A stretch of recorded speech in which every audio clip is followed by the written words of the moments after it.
Alright, since we left off, we measured the bell housing again, and we realized that we won't have enough spline engagement with the input shaft of the transmission and the flywheel. So I went ahead, or it was by about 1 millimeter. So I grabbed the bell housing and I got it machined down. So you can see everywhere is machined down 8 millimeters except for the part that holds the starter. And so this will mount back up here. And then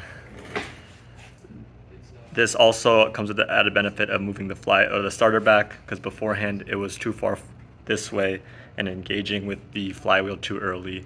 So this should move it back. We might need to space the starter back a little bit more, but that comes with two benefits. Now we have the problem though that these dowels holes were tapered, so now this bell housing won't fit back on our dowels, so we need to open those up. But after that, we'll start drilling holes and tapping holes and mount everything together, hopefully. Yeah, I have taps.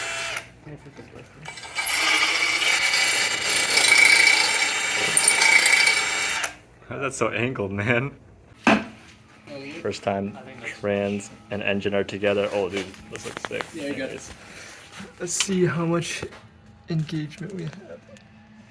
I bet we could just make it like flush and be okay, right? Or just a little bit sticking out. A little sticking out, and then it'll push itself in. Okay. So we tapped in the pilot bearing. So this pilot bearing is from a Mark III Supra, and it fits in there really good. It's out only that much, which is kind of, we're eyeballing that, but it should be fine. And yeah, this looks good. Now we're gonna mount the flywheel on for forever. Here it is, mated. Transmission. Using the flywheel or the starter still. Everything's together. So we're replacing this old subframe from the RA29, the Celica, with this new subframe from AE86, and basically these holes are obviously, the new subframe is a little wider, so we need to drill new holes for the subframe. Now, I did a bunch of measuring between the control arm point and the holes and everything like that, and verified. And there's a subframe on the internet, and other people who have done this basically line up the back hole on both of these on the same, I guess, same x coordinate. If this way is x, so we line that up, and then the plan is to drill these holes and then throw it in the car, take some bolts with some paint on the end of it, and then just drop them for the second hole and then drill those holes. So that's what we're attempting to do to attach this subframe. All right, so we marked both these sides with the punch, and now nothing left to do but drill the hole. So I don't have a chop saw or bandsaw is probably the right thing for this. Yeah. So what I did is I made a 3D printed jig for this hacksaw for this 1-inch piece of aluminum. And yeah, we're just doing this by hand. and then we have another jig like this we can slap on there, and that's how we're gonna drill our holes, because we don't have a drill press. So I can't believe this. yeah, I think this actually, honestly, this is not gonna work. I can't stand this. It's not gonna what? Not gonna work. It's There's not no gonna way in work, hell. Cause the drill is just gonna. It's just gonna walk. Yeah, it's gonna walk in the. Like looking at this now, I don't know if this is. See? Because it's plastic. Well, we could try. Because Okay, the problem is, sometimes- this is just gonna. This is. Gonna, what if we mark the holes and punch them before? Yeah, maybe. Bro, but you this have is to, just gonna like- cut up. Dude, the pilot hole on that. We could Maybe we should have put like a sleeve.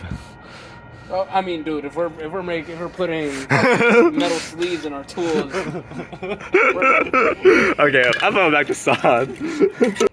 Check out that gracefully machined cut right there. That's that's what it'd be like. pretty good, Here's our right? second jig. Yeah. We're eyeballing perpendicular, I guess. Okay. Got one spotter, one driller. if you hear plastic, it's like it's an audio. See, I can drill straight, dude. Okay. How do you excavate the wait, we have to. So yeah, we got the first hole done.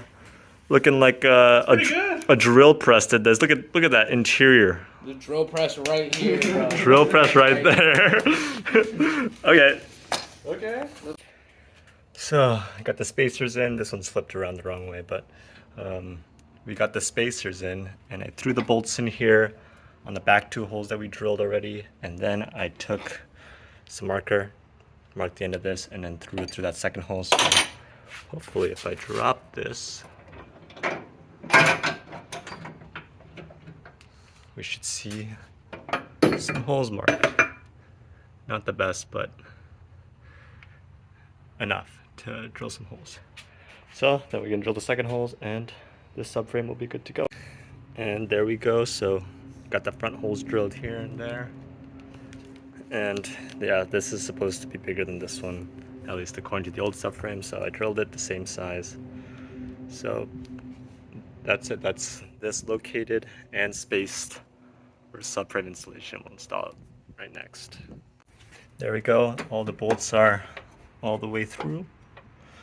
And we got subframe spaced.